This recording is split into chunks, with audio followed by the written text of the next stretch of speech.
ಕತ್ತೆಯವರ ಮಗ ನಿಖಿಲ್ ಅವರಾದರೂ ಸಹಿತ ಪೃಥ್ವಿ ಆಗಿರ್ಬೋದು, ನಿಖಿಲ್ ಆಗಿರ್ಬೋದು, ಇವರೆಲ್ಲರೂ ನಾವೆಲ್ಲ ಒಂದಿದ್ದೀವಪ್ಪ, ನಮ್ಮ ತಂದೆಯವರಾಗಿ ನಾವು ಮರಳಿ ಪಡಿತೀವಿ ಅನ್ನುವಂಥ ಮಾತು. ಯಾಕಂದರೆ ಈ ವಿಷಯದಲ್ಲಿ ನಾವು ವಿ ಎಲ್ ಪಾಟೀಲ್ ಕುಟುಂಬ ನೋಡಿದ್ದೀವಿ. ನಾವು ವಿ ಎಲ್ ಪಾಟೀಲ್ ಕುಟುಂಬ ಮೊದಲಷ್ಟು ರಾಜ್ಯ ಜಿಲ್ಲಾ ಮಟ್ಟದಲ್ಲ ತಾನು ಹಿಡಿದು ಒಂದು ಸಾಧಿಸಿಲ್ಲ ಅನ್ನೋದು ಅಷ್ಟೇ ಸ್ಪಷ್ಟ ಅದ. ಕಾರಣ ಅದೇನೋ ಅವ್ರಿಗೆ ಬಿಟ್ಟಂಥದ್ದು. ಬಟ್ ಅನೇಕ ಕಾರಣಗಳು ಇರ್ತವೆ. ಇಲ್ಲಂತಲ್ಲ ಒಂದು ವಿ ಎಲ್ ಪಾಟೀಲ್ ಅನ್ನುವಂಥ ದೊಡ್ಡ ಒಂದು ವ್ಯಕ್ತಿತ್ವ ಬೆಳೆಸ್ಕೊಂಡಿದ್ದಾರೆ ಉತ್ತರ ಕರ್ನಾಟಕದಲ್ಲೇ. ಅವ್ರು ಹೇಗಾಗಿ ಹೋದ ತಕ್ಷಣ ವ್ಯಾಕೆಂಟಾಗಿ ಆ ಪ್ರಮಾಣದಲ್ಲಿ ಅವರ ವ್ಯಕ್ತಿತ್ವ ಬೆಳೀಲಿಲ್ಲ ಅವ್ರ ಮಕ್ಕಳು ಅನ್ನೋದು ಒಂದು ಸಣ್ಣ ಉದಾಹರಣೆ ಹೇಳ್ಬೋದು ನಾವು.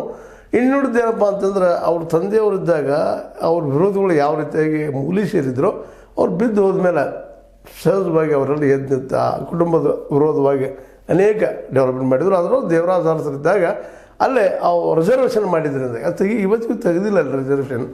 ಈ ಒಂದು ನಮ್ಮ ಏನಪ್ಪ ಅಂತಂದ್ರೆ ರಾಯಬಾಗ್ ಆಗಿರ್ಬೋದು, ಜೊತೆ ಕುಡಿಸಿ ಮತ್ತೊಂದು ಸೇರಿಸಿ ಅಲ್ಲೇ ನೇರವಾಗಿ ರಾಜಕೀಯ ಇಳಿದಂಥ ಒಂದು ವ್ಯವಸ್ಥೆಯನ್ನು ಮಾಡಿಬಿಟ್ಟಿದ್ದಾರೆ ಅವ್ರಿಗೆ. ಹೀಗಾಗಿ ವಿ ಎಲ್ ಪಾಟೀಲರು ಅವ್ರ ಮಕ್ಕಳು ಆ ಪ್ರಮಾಣದಲ್ಲಿ ಪ್ರಭಾವ ಮಾಡಲಿಲ್ಲ. ಅದರ ನಂತರ ಉಮೇಶ್ ಕತ್ತಿಯವರು ಅದರ ಲಾಭ ಮಾಡಿಕೊಂಡ್ರು, ಬೆಳೆದ್ರು, ತಾವು ಬೆಳೆಸಿಕೊಂಡ್ರು. ಅದ್ರ ಕೆಳಗೆ ಹಿರಾದಲ್ಲೇ ಮತ್ತು ಜೊತೆಗೆ ಜಿಲ್ಲೆಯಲ್ಲೇ ಉಸ್ತುವಾರಿಗಳಾಗಿ ಭಾಳಷ್ಟು ಹಿಡಿದು ಸಾಧಿಸಿ ಬಿ ಡಿ ಶೇಷನ್ ತಮ್ಮ ಮಂಡಲದಲ್ಲಿ ನೋಡಿದ್ರೆ ಇವತ್ತು ಉಸ್ತುವಾರಿ ನಮ್ಮ ಸತೀಶ್ ಅವರು ಇದ್ದಾರೆ. ಅವರು ನಮ್ಮ ಕೈಯಲ್ಲಿ ತಗೋಬೇಕಪ್ಪ ಅನ್ನೋಂಥ ಪ್ರಯತ್ನ ಮಾಡ್ತಾ ಇದ್ದಾರೆ. ಅವರು ಅವರ ಬ್ರದರ್ ಬಾಲಚಂದ್ರ ಅವರಾಗಿರ್ಬೋದು, ಅವರು ಕುಟುಂಬ ಸಹಿತ ಪ್ರಯತ್ನ ಮಾಡ್ತಾರೆ. ಅಂದರೆ ಈ ಕುಟುಂಬಗಳ ಮಧ್ಯೆ ಈಗ ಶುರುವಾಗಿದೆ. ಉಮೇಶ್ ಕತ್ತಿಯವರು ಈ ತಮ್ಮ ಕುಟುಂಬದ ಪ್ರಾಬಲ್ಯವನ್ನು ಬಿಟ್ಟು ಕೊಡೋ ಹಾಗಿಲ್ಲ ಜಿಲ್ಲಾ ಮಟ್ಟದಲ್ಲಿ ಅಂತ. ಅವರು ಜಾರಕಿಹೊಳಿ ಕುಟುಂಬದವ್ರು ನಾವು ಈ ಸಲ ಅದನ್ನು ನೋಡೇ ಬಿಡಬೇಕಪ್ಪ ಅನ್ನುವಂಥ ಆಟಕ್ಕೆ ಬಿದ್ದಂಥ ಒಂದಿದು ಬಿ ಡಿ ಸಿ ಕುಸ್ತಿ ಕಣ ಇದು.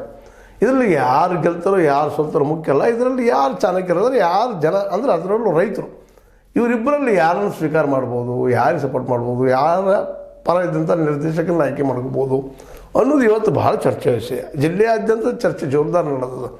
ಈ ಸಂದರ್ಭದಲ್ಲಿ ಯಾಕೋ ಏನೋ ಮೌನ ಆಗಿದ್ದರು ರಮೇಶ್ ಕತ್ತಿ ಆಯಿತು, ಅವ್ರ ಮಗ ಅವರ ಅಣ್ಣನ ಮಗ ನಿಖಿಲ್ ಕತ್ತಿ ಅವರಾಯ್ತು, ಪೃಥ್ವಿ ಅವರಾಯ್ತು, ಇವರೆಲ್ಲ ಯಾಕೋ ಮೌನ ಆಗಿದ್ದಾರೆ ಅಂತ ಅನ್ನೋದ್ರೊಳಗೆ ಈಗ ನಾವು ಮೌನ ಆಗಿಲ್ಲಪ್ಪ, ನಾವು ಸಿಂಹ ಎದ್ದಿದ್ರು ಬಿಡೋದಿಲ್ಲ ಅನ್ನೋಂಥ ಮಾತಾಡ್ತಾ ಇದ್ದಾರೆ.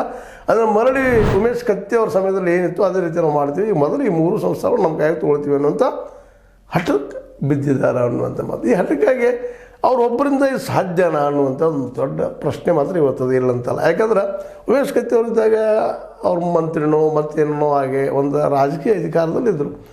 ಇವತ್ತು ರಾಜಕೀಯ ಅಧಿಕಾರ ಇಲ್ಲ ಅನ್ನೋದು ಒಬ್ಬರು ನಿಖಿಲ್ ಕತ್ತಿಯವರು ಇವತ್ತು ಒಂದು ಹುಕ್ಕೇರಿ ತಾಲೂಕದ ಅಲ್ಲಿಯ ಒಬ್ಬ ಶಾಸಕರಾಗಿದ್ದಾರೆ ವಿನಃ ಒಂದು ರಾಜ್ಯ ಮಟ್ಟದ ಯಾವುದೇ ಒಂದು ಪ್ರಬಲವಾದ ಪೋಸ್ಟ್ನ ಹಿಡಿದಿಲ್ಲ ಅನ್ನೋದಷ್ಟೇ ಸತ್ಯದ ಇಲ್ಲಂತಲ್ಲ. ಆದರೆ ಇವತ್ತು ಜಾರಕಿಹೊಳಿ ಕುಟುಂಬದವ್ರು ಹಾಗಲ್ಲ, ಜೊತೆಗೆ ಉಸ್ತುವಾರಿ ಆಗಿದ್ದಾರೆ, ಜಿಲ್ಲಾ ಉಸ್ತುವಾರಿ ಆಗಿದ್ದಾರೆ.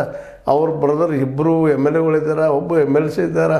ಹೀಗಾಗಿ ಇಡೀ ಜಿಲ್ಲೆಯ ಮೇಲಿನ ರೈತರ ಹಿಡಿತ ಆಗಿರ್ಬೋದು. ಅದೇ ಕಾಲಕ್ಕೆ ಪ್ರಾಥಮಿಕ ಪತ್ತಿನ ಸಂಘಟನೆ